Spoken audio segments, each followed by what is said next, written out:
guys, good evening and welcome back to my channel Vijay Jangid. दोस्तों, पिछली class में हमने सिमिली और मेटाफर अलंकार के बारे में जाना था।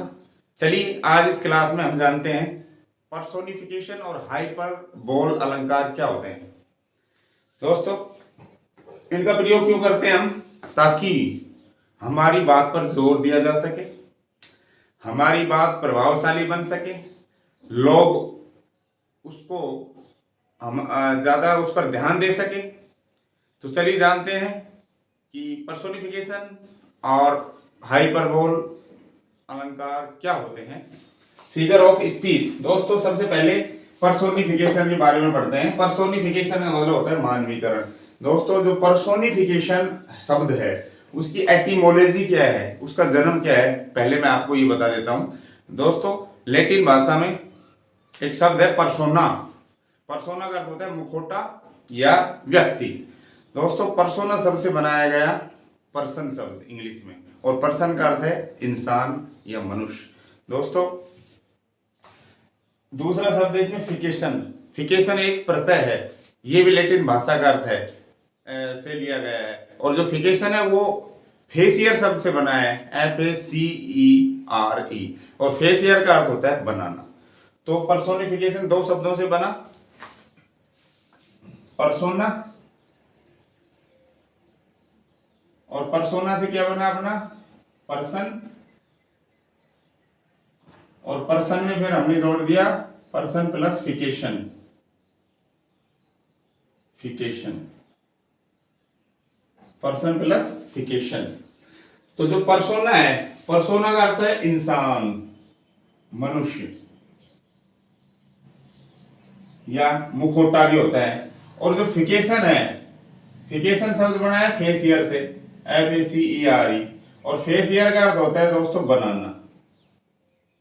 समझ गए होंगे? ठीक है, पर्सोना से बना पर्सन और फिर जोड़ा फिकेशन, और फिकेशन का अर्थ है किससे बना है? फेसियर से, यानी कि इंसान बनाना। पर्सोनिफिकेशन का मतलब है कि जो गैर इंसानी चीज है, गैर मानवीय चीज है या अमानवीय चीज है, उनको मानवीय इंसानी बना देना। अर्थात किसी निर्जीव या किसी विचार या जो प्रकृति है, पहाड़ पर्वत नदी नाकड़े जो भी हैं, उन सब को ऐसे दिखाना कि मानो कि ये इंसान हो या इंसान की तरह कार्य कर रही हो। तो दोस्तों, उस वाक्य में हमेशा मानवीकरण अलंकार होता है। पर्सोनिफिकेशन का मतलब है मानवीकरण, यानी कि मानव बना देना, इंसान बना देना, या किसी निर्जीव वस्तु को इंसान के रूप में दिखाना, व्यक्त करना। तो ये हो गया अपना पर्सोनिफिकेशन। तो दोस्तों, इसकी छोटी सी परिभाषा क्या बनी? It makes the objects human, कि ये बना देता है वस्तुओं को मानवीय, मनुष्य। जो वस्तुएं हैं, चीजें हैं, उनको ये इंसानी या मानवीय बना देता है, हालांकि वो मानवीय है नहीं, यानी उनसे ऐसे कार्य करवाता है, ऐसा लगता है कि कोई इंसान कर रहा हो, तो वहां मानवीकरण अलंकार होता है। कुछ एग्जाम्पल से समझते हैं। देखो, ये सारी जो चीजें अंडरलाइन जो मैंने कर रखी है, सब वस्तुएं हैं ये, लेकिन ये कर्ता बन के कुछ काम कर रही हैं। ठीक है, तो ये तो मनुष्य ही कर सकता है ऐसे। तो इसमें मानवीकरण अलंकार है। जैसे सूरज मुस्कुराया हम पर, स्माइल डाउन इसलिए लगाया है फ्रेजल वर्ब कि सूरज बहुत ऊंचाई पर है और मुस्कुराया नीचे की तरफ, दिशा बता रहा है, डायरेक्शन। ठीक है, तो सूरज और हमारे ऊपर है वो, है ना, इसलिए ऑन भी यूज कर दिया, एट यूज नहीं किया। तो सूरज हमारे ऊपर मुस्कुराया। सूरज मुस्कुरा सकता है क्या? इंसान ही मुस्कुरा सकता है। कहने का मतलब ये होगा कि भाई बहुत ज्यादा ठंड थी और धूप निकल गई तेज, बहुत तेज धूप निकल गई तो सूरज मुस्कुराया हम पर, इस तरह कहीं कहना चाह रहे होंगे। भाषा को अलंकारिक बना रहे होंगे, भाषा को सुंदर बना रहे होंगे, भाषा को प्रभावशाली बना रहे होंगे, तो उन्होंने इस तरह कहा होगा इसको, तो इसमें ये अलंकार आ गया। फिर मानवीकरण। हवा ने मेरे कान में धीरे से कहा, कह सकती है क्या? हवा बोलती थोड़ी है, इंसानी रूप दे दिया इसको, मानवीकरण है। आग निकल गई जंगल को, आग थोड़ी निकल सकती है जंगल को, ये कह सकते हैं जला दिया, तो जब पूरा जंगल ही जल गया तो कह दिया बन निकल गया वो, तो उसको है। तो सब ये ऐसी एक्टिविटीज कर रहे हैं जैसे इंसान करते हैं। तारों ने नृत्य किया आसमान में, यानी तेज चमक रहे होंगे, तो कवि ने या किसी लेखक ने कह दिया कि तारे डांस कर रहे हैं। ठीक है। तो इंसानी जो एक्टिविटीज है वो उनके द्वारा करवाई जा रही है। फूलों ने गाया और पत्तियों ने नाच किया, नृत्य किया। ठीक, तेज हवा चली होगी, पत्तियां हिल रही होंगी, जोर जोर से फूल हिल रहे होंगे, तो कवि की कल्पना हो गई ये तो भाई मानवीकरण अलंकार इसमें कर दिया। अभी फूल तो गा रहे थे, पत्तियां डांस कर रही थी। अगला देखिए, अंधेरा भयभीत हो गया और छुप गया, किसमें? कोने में। अंधेरा डर के और कोने में छुप गया। कहने का मतलब ये है कि दिन निकल गया, बहुत ज्यादा अंधकार रहा होगा, कष्टदायी रात निकली होगी, उसके बाद जब अंधेरा गायब हो गया तो कवि की ने अलंकार का प्रयोग करके और इस तरह से कुछ कह दिया होगा कि अंधकार डर गया और कोने में छुप गया। तो दोस्तों, ये भाषा को प्रभावशाली बनाने के लिए हम अलंकार यूज करते हैं। तो ये था अपना मानवीकरण। दूसरा है दोस्तों हाइपरबोल। इसकी एटिमोलॉजी भी मैं आपको बताना चाहूंगा। हाइपरबोल दो शब्दों से बना है, हाइपर और बोल। ये दोनों के दोनों शब्द यूनानी भाषा से लिए गए हैं, ग्रीक लैंग्वेज से लिए गए हैं। हाइपर एक उपसर्ग है। हाइपर क्या है? उपसर्ग है। और एक उपसर्ग और होता है इसका यूनानी भाषा में हाइपो। हाइपो का मतलब होता है निम्न, कम, और इसका ऑपोजिट होता है हाइपर, ऊंचा। ठीक है, जैसे हाइपो टेम्परेचर है शरीर का, निम्न तापमान, और ज्यादा है तो हम कहेंगे हाइपर टेम्परेचर है। हाइपर एक्टिव आदमी है कोई, ज्यादा एक्टिव है। हाइपर सेंसिटिव आदमी है कोई। ठीक है, तो हम वहाँ इसको यूज करते हैं, इस उपसर्ग को, उसकी मात्रा बढ़ाने या घटाने के लिए। बढ़ाने के लिए हाइपर, कम करने के लिए हाइपो यूज कहते हैं। तो हाइपर और बोल। ठीक है, हाइपर तो किससे बना है भाई? हाइपर एक उपसर्ग है खुद ही, किस भाषा का? ग्रीक भाषा का। ग्रीक भाषा का उपसर्ग है हाइपर, HYPER। और दोस्तों हाइपर का अर्थ क्या होता है? हाइपर का अर्थ होता है ओवर या बियॉन्ड या एक्सेसिव। ओवर माने ऊपर, बियॉन्ड माने परे, किसी चीज से, किसी सीमा से परे, बियॉन्ड। और एक्सेसिव का मतलब अत्यधिक, अतिशय। तो दोस्तों ये अर्थ होता है इसका। हाइपर का मतलब ओवर यानी कि ऊपर, और बियॉन्ड माने किसी चीज से परे, सीमा से परे, और एक्सेसिव का मतलब अतिशय, अत्यधिक। और दोस्तों जो बोल शब्द है वो बना है BALLEIN, बोलिन। बोलिन शब्द से बना है। ये भी यूनानी भाषा का शब्द है बोलिन। और बोलिन का अर्थ होता है फेंकना, टू थ्रो। क्या होता है? To throw.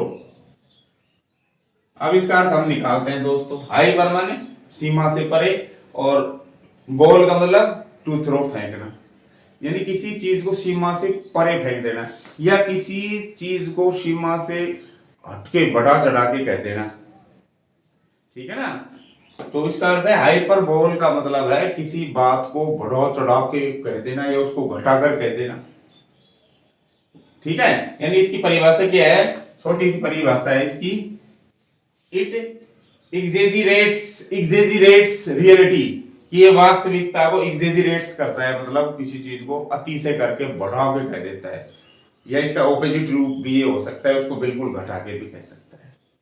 ठीक है, तो ये हो गया अतिशय उक्ति। देखो अर्थ से ही पता है, अतिशय मान अत्यधिक, एक्सेसिव, और उक्ति मान कोई बात कही हुई बात, उक्ति। ठीक है ना? यानी वो कही गई बात जो बहुत ही ज्यादा बढ़ा चढ़ा के कही गई हो, ऐसी बात जिसको बढ़ा चढ़ा के कहा गया हो, उसको हम हाइपरबोल जो है अलंकार कहते हैं। चलो कुछ उदाहरण देखते हैं दोस्तों। ये कह रहेगा I have told you million times, मैं ये 10 लाख, मिलियन का मतलब 10 लाख, मैं आपको 10 लाख बार कह चुका हूं, लेकिन आपकी समझ नहीं आ रही। तो कोई आदमी गिन के थोड़ी कहेगा मैंने तेरे को 1000 बार कह चुका हूँ, 2000 बार, 5 लाख बार, ऐसे थोड़ी कहते हैं। तो इसका कहने का मतलब ये इसको बहुत किस पर जोर दे रहा है? कहने पर जोर दे रहा है, अपनी बात कहने पर, कि मैंने तेरे को इतनी बार बात कह दी लेकिन तेरे समझ में नहीं आ रही। तो इसने अलंकार लगा दिया इसमें। ये बात जो वाक्य है अलंकारिक बन गया कि मैंने आपको 10 लाख बार कह दिया, जबकि मैं यहाँ ये 1000 भी कर सकता हूँ, 1000 बार कह दिया। तो कहने का मतलब कोई आदमी गिन के कोई कहता है किसी को। तो इस तरह शब्दों का यूज किया गया ताकि सुनने वाला प्रभावित हो, मेरी बात पर जोर दिया जाए और वो दर्शक श्रोता आकर्षित हो, भाषा प्रभावशाली और सुंदर लगे। आप इसको ऐसे भी कह सकते हो, यार मैंने तेरे को बहुत बार कह दिया है। ठीक है, तो ये ज्यादा प्रभावशाली नहीं हुई। मैं कहूं मैंने तेरे को 10 लाख बार कह दिया है, सुनने वाले सोचेगा इसका मतलब यार बहुत ज़्यादा बार कह चुका है इसको, तो अब ज़्यादा प्रभावशाली है। अगला देखो, उसका दिमाग है साइज का, ये पी माने मटर का दाना, उसका दिमाग मटर के दाने जितना है, कहने मतलब कम दिमाग, उसमें बुद्धिहीन है वो। किसी को हम ये कहें यार तेरे अंदर दिमाग नाम की चीज नहीं है, बुद्धिहीन है, तो उसको हम अलंकारिक भाषा में अगर कहें तो अच्छा भी लगे और बुरा भी नहीं लगेगा उसको। जैसे उसका दिमाग मटर के दाने के साइज का है, ऐसे कह सकते हैं हम। आगे देखो, आई एम सो हंग्री, मैं इतना भूखा हूं, इतना भूखा हूं मैं, I could eat a horse, की मैं घोड़ा खा सकता हूं पूरा। यानी इसकी बल किस पे दे रहा है, या अपनी भूख पर बल दे रहा है कि बहुत ज्यादा भूखा हूं, और घोड़े खाने का मतलब है बहुत ज्यादा खा सकता हूं मैं, इतना भूखा हूं। तो ये भी हाइपरबोल है दोस्तों। The line was miles long, जो लाइन लगी हुई थी, किसी ने कहा भी जाके आया, बिजली का बिल भर दिया, लाइन कितनी लंबी लग रही है, मैं भी जाऊंगा, अरे मीलों लंबी दूर है, मीलों लंबी लगी हुई है लाइन, ऐसे कह देते हैं कई बार, मीलों लंबी है लाइन, कहने का मतलब मील लंबी थोड़ी है वो लाइन, इसका मतलब लाइन लंबी थी, काफी देर में समय आया, ठीक है। तो लाइन मीलों लंबी थी, अलंकारिक भाषा है। ही क्राइड, उसने नापी थोड़ी थी, अगर नाप रहा तो फीता लेके, अब 1 मील लंबी है, ये 2 मील लंबी है, कहने का मतलब बहुत ज्यादा लंबी थी, तो उसको अलंकारिक भाषा में हम ज्यादा लंबी की बजाय मीलों लंबी कह दिया। अगला है, he cried a river of tears, he cried, cried मतलब रोया, वो रोया, और रोया तो क्या हुआ, ए रिवर ऑफ टीयर्स, आंसुओं की नदी बहने लग गई। यानी जब वो रोया तो कैसे रोआ, ए रिवर ऑफ टीयर्स का मतलब आंसुओं की नदी बन गई, आंसू इतने निकले कि बह करके जो पानी बह रहा था वो नदी के रूप में, नदी का रूप ले लिया उसने। ऐसा संभव है क्या, नहीं है। तो कहने का मतलब है बहुत ज्यादा रोया था। तो इस बात को ये भी तो कह सकते हैं हम, वो भाई 4 घंटे रोया, या बहुत फूट फूट कर रोया, या बहुत ज्यादा रोया। लेकिन अलंकार तो अलंकार ही होते हैं भाई। आभूषण क्या करते हैं, शरीर की शोभा बढ़ाते हैं, स्त्री हो या पुरुष। वैसे अलंकार क्या करते हैं, काव्य की या भाषा की शोभा बढ़ाते हैं, सुंदरता, है ना, अच्छा भी लगे, अट्रैक्शन भी बढ़े। तो इतना रोया कि आंसू की नदी बहने लग गई, आंसू की नदी बन गई, ठीक है। He runs faster than wind, वो हवा से भी तेज दौड़ता है। देखो कोई व्यक्ति है, हवा से तेज कोई दौड़ सकता है क्या, नहीं, लेकिन वो इतना तेज दौड़ता है कि उसने तुलना कर दी किससे, कि हवा से भी ज्यादा तेज दौड़ता है, यानी बढ़वा चढ़ा के बात कही जा रही है इसमें। तो दोस्तों यहाँ पर है हाइपरबोल, अति शयोक्ति, अतिशय प्लस उक्ति, ठीक है। तो ये था अपना आज का छोटा सा टॉपिक, पर्सोनिफिकेशन वर्सेस हाइपरबोल।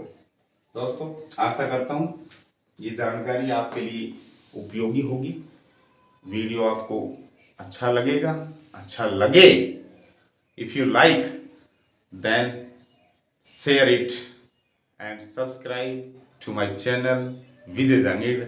आज के लिए इतना ही, thank you for watching this video.